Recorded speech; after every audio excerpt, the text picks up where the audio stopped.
علامہ اقبال، جنہیں پاکستان کے قومی شاعر کا درجہ دیا جاتا ہے، انہوں نے اپنے دوستوں اور قریبی ساتھیوں سے مشورہ بھی کیا اور یہاں تک کہ افغانستان منتقل ہونے کا بھی ارادہ ظاہر کیا تھا۔ السلام علیکم، میں ہوں آپ کا ہوسٹ، آپ کا دوست سمر ہمدانی، اور آپ دیکھ رہے ہیں گفتگو۔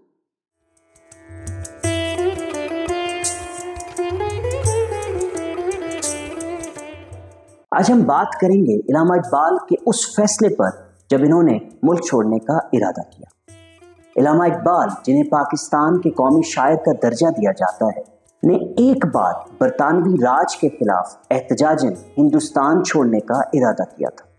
اقبال کا یہ قدم اس وقت کے سیاسی ماحول میں ایک اہم موضوع تھا۔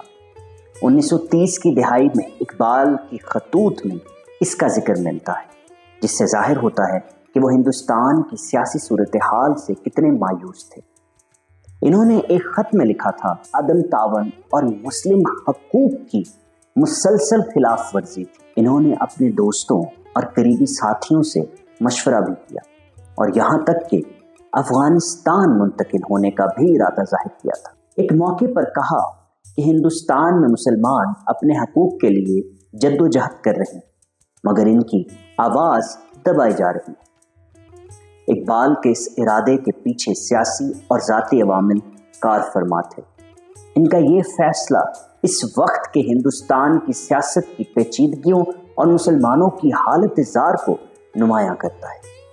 اگرچہ ان کے اس فیصلے پر عمل درآمد نہیں ہو سکا اور انہوں نے اپنی زندگی کا باقی حصہ ہندوستان میں ہی گزارا، لیکن یہ واقعہ ہمیں یاد دلاتا ہے کہ ہمارے مشہور رہنماؤں کی اندرونی جدوجہد بھی تھی اور ان کے فیصلے ان کی شخصیت کی پیچیدگی کو ظاہر کرتے ہیں۔